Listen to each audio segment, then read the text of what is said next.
Then think of something else you wanted to be when you're growing up. I wanted to also be a police artist later on. Remember that? You know, those guys that draw those pictures, and show people and catch the bad guys. And why did I want to do that? What did I want to get from that? Oh, gosh. I thought about it. I said, well, I wanted to create. I wanted to be creative, and I wanted to help people. I wanted to help people do the right things. I wanted to get people out of their pain. I wanted to catch the bad guys. But most importantly, I wanted to create and help people. Well, guess what? I found a way to do that today, different than I originally thought, but the same purpose is there. Now, maybe it's not the same purpose for you for all the things you want to do. Maybe they have a common thread, or maybe they're different threads that are important. What else did you want to be when you're growing up, and why did you want it? What feelings did you hope it would give you? What did you hope would come from it? Think for a second. I'll give you another one of mine while you're thinking, try and trigger you. What else I wanted to do? Well, I wanted to definitely be a rock star. I wanted to be able to entertain people, to change their emotional states, to use my voice and my face and my body to give people more passion in their lives. And now I've found another way to do that. Plus, I get to work with some of these people. The other day, I got a chance to go to the Aerosmith concert. I kind of grew up listening to those guys. And I found out that Steven Tyler and some of these guys are fans of mine as well. Went backstage and I met Tim Collins, who's their manager, and he told me a phenomenal story. He said that years ago in the early 80s, when Aerosmith was in really bad shape, the guys were hooked on heroin and they were losing everything financially, and the group had broken up, that he decided he was going to turn it around. And he read 2 books, Think and Grow Rich, and a little book called Unlimited Power. And he said that what he learned there gave him the inspiration and some of the tools and strategies to get himself off heroin and coke.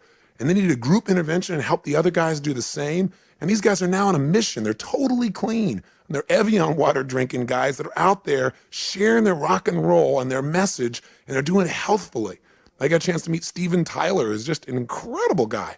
I mean, these guys have been touring for 23 years, giving their all passionately every day. I feel like they're brothers. And it was really interesting because he said, I watch you on TV all the time. I feel like we're walking the same path, And he said, I listen to your tapes. And he said, we really have the same mission. He said, do you think you'd get together with us and do a gig for us? I said, what do you mean? He said, well, the guys on the weekend. Could you maybe do your gig for us so we could all participate on the weekend?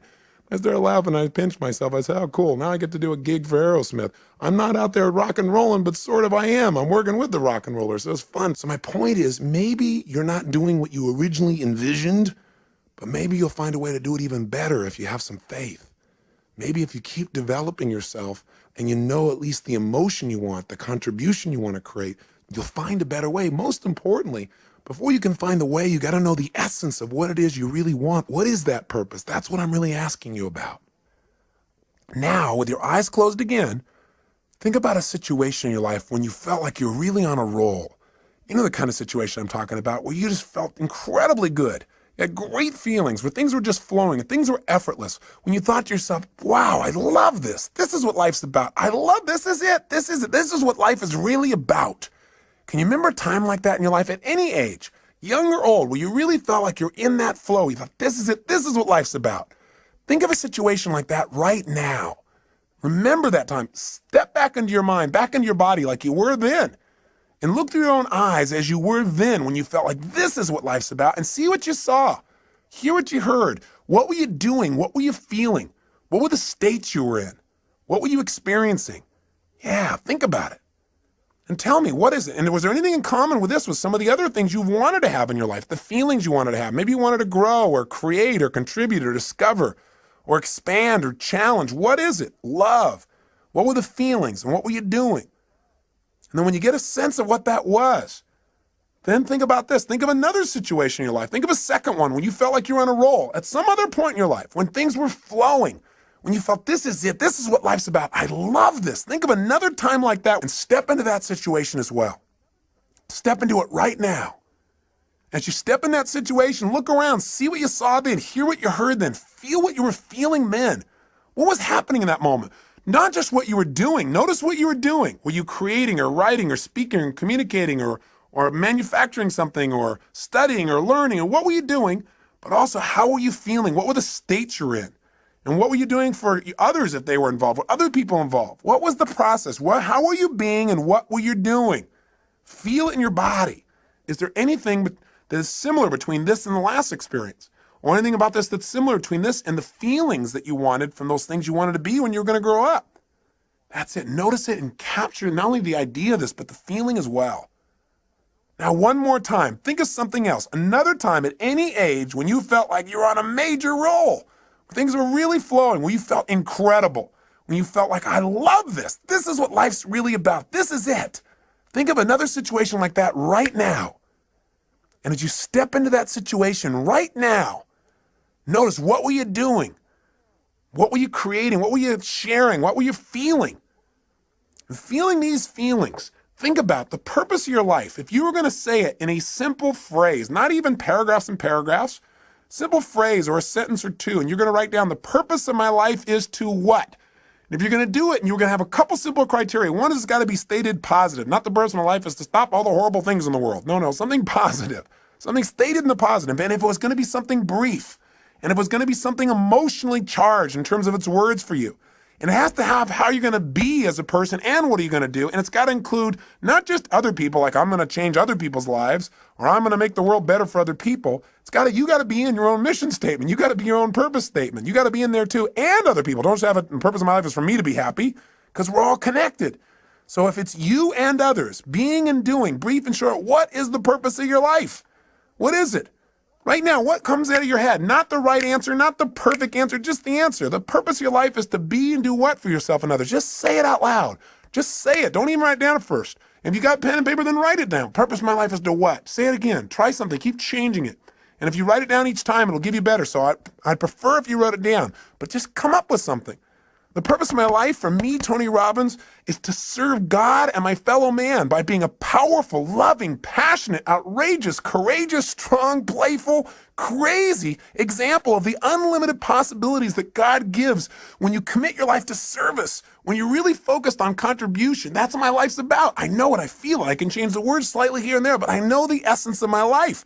And you've got to know what that is for you. That is what will help you to make the decisions. That'll give you the motivation to get up early and stay up late. That'll make you connect with people in a way you've never connected before, but you got to know what it is. And it's got to be more than just you. You and others got to be brief. It's got to be emotional. It's got to be intense. So go do it right now. Turn off the tape and just start writing like crazy. What is the purpose of your life? And when you write something, write another thing. Cross it out and write another one. And keep writing it better and better until you got something you like, then to turn the tape back on. Go for it. Do it now. The purpose of your life is to what? You did turn the tape off, didn't you? You're not just sitting there thinking, come on, if you write it out, it'll be better with more precision. Turn it off. And if you're on your way back, then just ignore the last sentence. Welcome back. Now, do you got something you really like? I hope so. Now, I know it's not the end all and be all, and it better not be perfect, or I'm going to come through this tape and grab you. Your job is not to be perfect. It's to be excellent. Perfection can never really be achieved anyway. If you're truly a perfectionist, then it's never perfect. But it's getting better all the time. So what is the purpose of your life? And how does it feel when you think about, this is the purpose of my life? Now, let me give you one other criteria. Did you write it so you can only achieve it once you die? If so, change it. Because we don't want you to have to die to achieve your purpose, which is what some people have. It should be something you can experience every day. You know, whatever you do, whether you're just sitting at the lunch counter, you're walking through a grocery store, you're going and conducting your business, I don't care what it is. It should be something you can feel. And you got to find what that is for you. And how to language that, at least for now, so you know the goal of the game. With that, your life takes on a whole nother dimension. So as you go out over the next month, try something. Take this purpose statement and keep it in front of you. Put it in the system you use for managing your time and keeping your to-do list. Put it up on the wall nearby. And as you look at it each day, don't just write it and forget about it. Think about each day, how can I live my purpose more? And when you go to make a decision about doing something, and you're not sure why you're doing it, you can always go back to your purpose. You can do it going into a meeting. You don't know why you're going to the meeting? I'm going to the meeting. I'm going to be powerful, loving, passionate, outrageous, playful. I'm going to inspire people to see what's possible if we really serve all the people around us. That's not hard to figure out. You have a guiding principle. No matter what happens, principles don't change. The essence of who you are will not change. The environment may change. The vehicles may change. But what's inside of you won't. And let me say one final thing to you before I send you off and have you take some more time to work on your mission statement. One is, if you want to send me your mission statement to Robbins Research, I'd love to receive it. I'd love to see how you've languaged the purpose of your life. So if you feel like doing that, please do and address it to me personally. But the other thing is this. I want you to realize that very often, not getting your dream gives you your destiny. What I mean by that is this. So often, as I said when we started this tape, people set up a goal or a dream and they don't get it, and then they feel so disappointed and so frustrated, sometimes resentful towards others or to their creator or towards themselves for not accomplishing or achieving it.